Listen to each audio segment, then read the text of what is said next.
last two videos, we've been looking at the first Blue Water Bridge and its construction and dedication and so forth.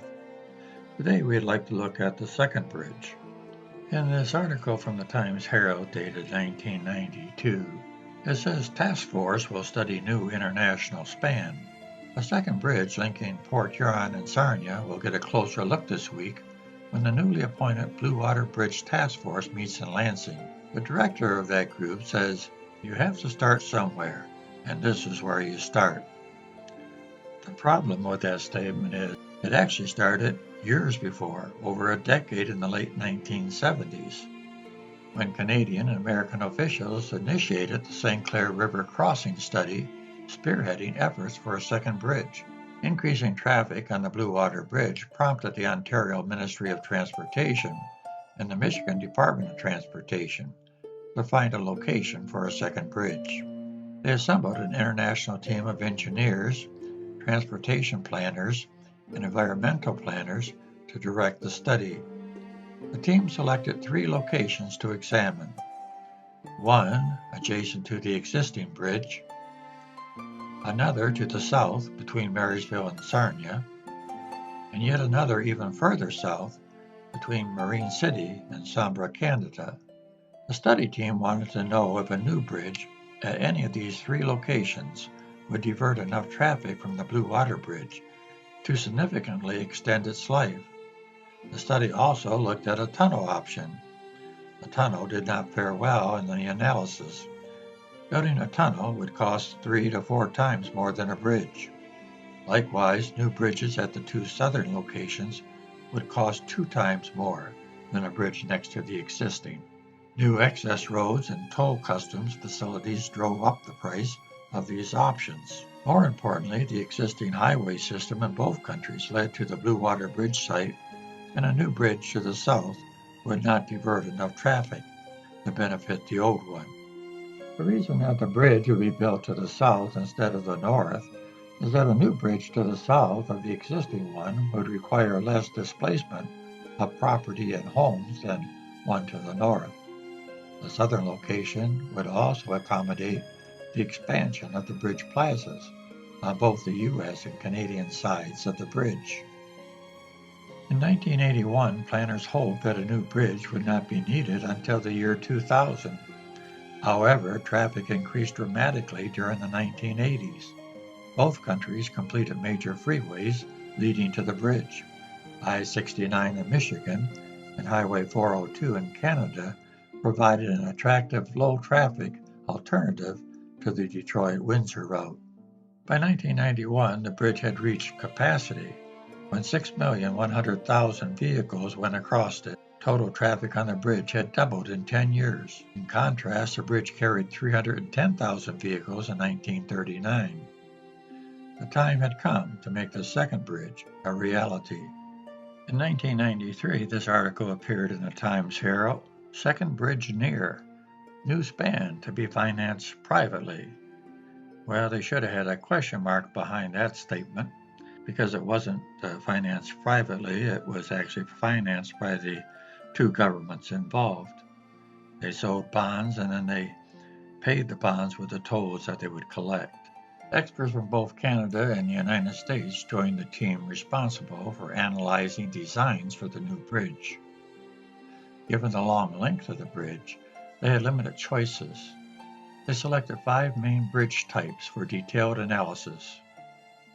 The duplicate of the existing bridge, the cable stayed bridge, continuous tied arch bridge, a parallel chord truss bridge, and last but not least, the single-span tied arch bridge. The engineering team preferred the cable stayed design because of its superior performance in the durability, maintainability, and cost categories. They also felt that this design had superior aesthetic appeal. However, public opinion strongly favored the construction of a duplicate bridge. The Blue Water Bridge represents a dominant aspect of the local landscape.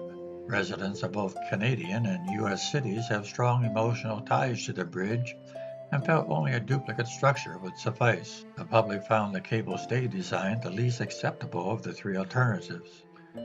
Like many great debates, this one ended with a compromise. The team recommended construction of a continuous tide arch bridge.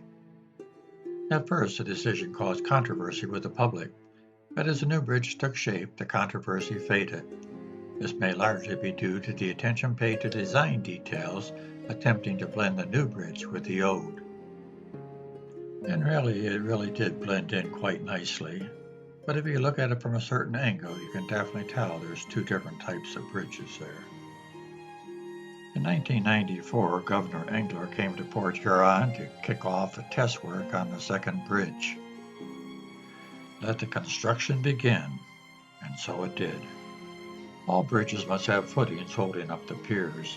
Construction techniques from the main piers on the old and the new bridge differ significantly. In the case of the first bridge, two round concrete caissons support each main pier, and we looked at those in a previous video.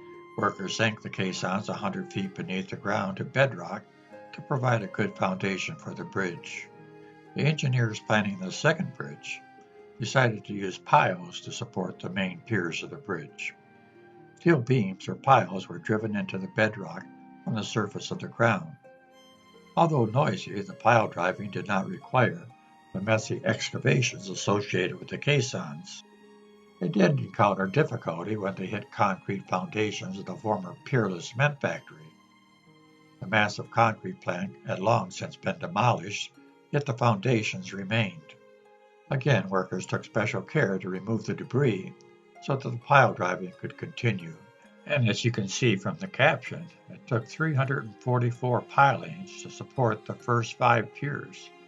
And ultimately, there were going to be 20 piers on the United States side of the St. Clair River. So that's a lot of piles, a lot of driving, a lot of noise. And all that noise didn't make good neighbors, as you can see from this article here. Sometimes the entire house shakes. So it was something they had to put up with until the bridge was done. And once the pile foundation was secure, they could go up from there with the cement piers.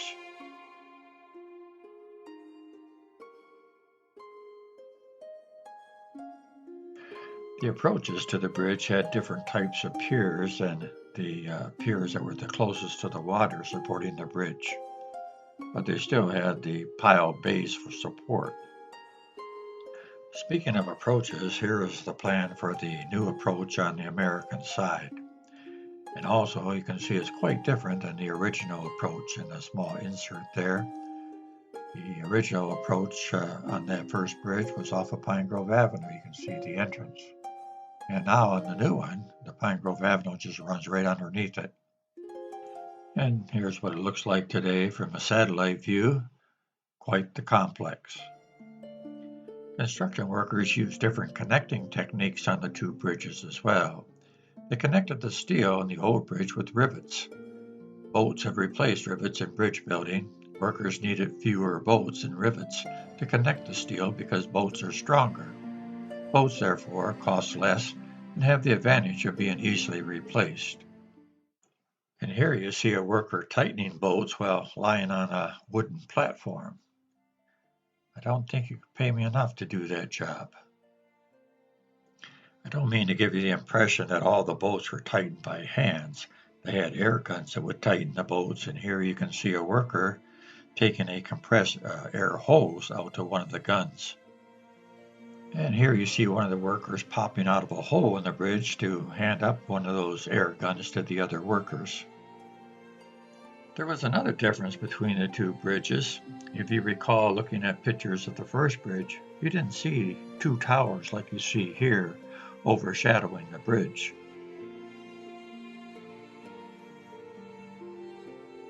Because the new bridge has less steel, large towers supported construction activities suspended over the water. Without the tower, the steel would bend as it stretched out over the water. Cables extended from the towers to the truss in order to hold it up until both sections could be connected in the middle. Construction of the old bridge did not require these towers. The truss itself had a substantial amount of metal, making it self-supporting as it suspended over the water. This is how they put the pavement down on the first bridge, but with new technology, the second bridge was a breeze compared to the first bridge. With all this equipment, they could pave it quite easily. In this photograph here, we can see the bridge is almost complete, but still two separate pieces. They need that final link to put in between the two and make it one bridge. But finally, that final link was put in place to join those two sections to make it one bridge. Two cities, two communities, two provinces, two countries, and now two bridges. Thousands turn out for ceremonial final link. Last girder fits into place with inches to spare. And here we can see the different workers' handshake. Canadian American iron workers shake hands and take photographs during the ceremonial final connection of the two ends of the second Blue Water Bridge. And here you can see the iron workers from the American and Canadian sides of the second Blue Water Bridge stand on that final large beam connecting the two halves of the bridge. Here's another photo. It looks like there's a lot more workers standing on it now. Something else we didn't have on the first bridge that we have on this one now, and that's color. So here's some photographs we'll go through quickly and look at them in color.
If you notice in this photograph here, you can see that the worker had a guardrail of a sort going all the way across for extra protection. They also had tether cords that they connected with something so that in case they lost their step, they would still be connected to the bridge. As you can see in this photograph here, that's one of the field engineers taking a picture. The fellows working on the first bridge didn't have that.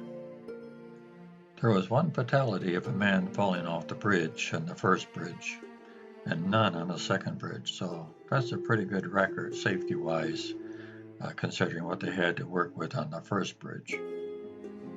I thought this was an interesting article, and I'll let you read it at your leisure, but I want to highlight a couple things out of this article. This new bridge across the St. Clair River won't be any stronger than the first one.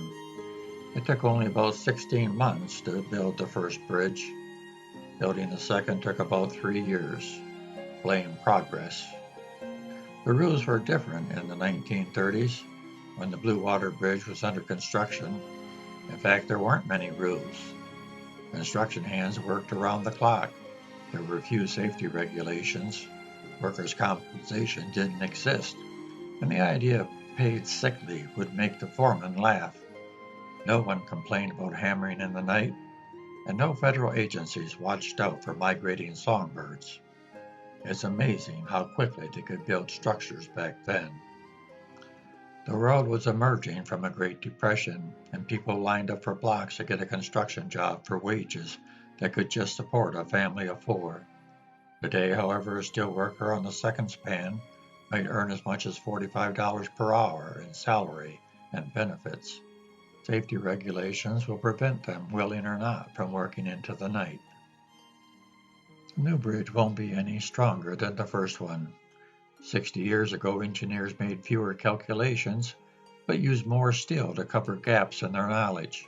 When in doubt, engineers just specified beefier beams and more rivets. Of course, there were no rivets in the second bridge. It was welded and bolted together by U.S. and Canadian contractors. In 1938, when the bridge opened, there were all kinds of ads in the newspaper that tied into the bridge, celebrating the bridge's opening. On the second span, I didn't find that in the paper. I was hard-pressed to find anything. I found this Myers is the only thing I could find that celebrated the bridge's opening. I just don't feel like there was the excitement in the second span as there was in the first. Probably because we were used to amazing achievements by that time. I thought we might close out this video by looking at some of the front pages the week before the bridge opened on the second span, as compared to the first bridge opening. I found on the first bridge every day during the week had headlines that had to do with the bridge. On the second span, not so much.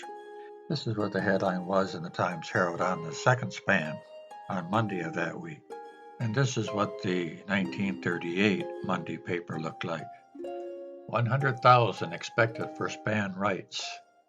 And then they give an itinerary of the week's events. Tuesday, 1997, Clay officer back to work. Tuesday, 1938, governor will arrive Friday. Wednesday, 1997, prosecutor clears Clay officer. Wednesday, 1938, 200 stations to carry program. Thursday, 1997, House to vote on gas tax hike. Thursday, 1938, bridge celebration opens Friday. Friday, 1997, higher tax on gasoline left in limbo, and they have a blurb in there about the bridge gala to create a traffic crunch. So that's the first time we see something about the bridge near the top of the page. Friday, 1938, to be formally dedicated on Saturday, with a picture of the bridge. And on Saturday, we finally make it to the headline. Bridge celebration begins. And on Saturday, 1938, officials, people dedicate bridge to peace. So I think you get my drift. People just weren't so excited this time. It was like business as normal, and oh, by the way, we're building a new bridge. And here we have a picture of Engler and the VIPs cutting the red tape opening the bridge. About 21 times they cut it, they all have a piece of it. And on Sunday we see this headline, thousands cheer bridge. Fireworks draw huge crowd. I didn't mention in my other video, but on the first bridge they also had fireworks, I just didn't have a photo of it. And Monday, 200,000 walk new bridge. I think if you recall, in the first bridge they were expecting 100,000, but about 70,000 showed up for the walk. A once-in-a-lifetime event. Well, that's not necessarily true. Some people experience the event twice. Of course, they were very young for that first event. Betty Crampine Carl of North Street was only 17 months old when she stood on the steel pilings for the still incomplete structure in April of 1938. At the right, she's near the same spot 58 years later, in August of 1996. Standing with her are her grandchildren. When I saw the construction, I knew I had to get my children down there because I had the picture of me as a baby, she said. It's a little like history repeating itself. I still have a hard time referring to the Blue Water Bridge, plural, bridges, but it was an amazing achievement, built by two different generations. And our generation gets to enjoy both bridges. Join me in my next video and we'll look at something that wasn't too far from the bridges.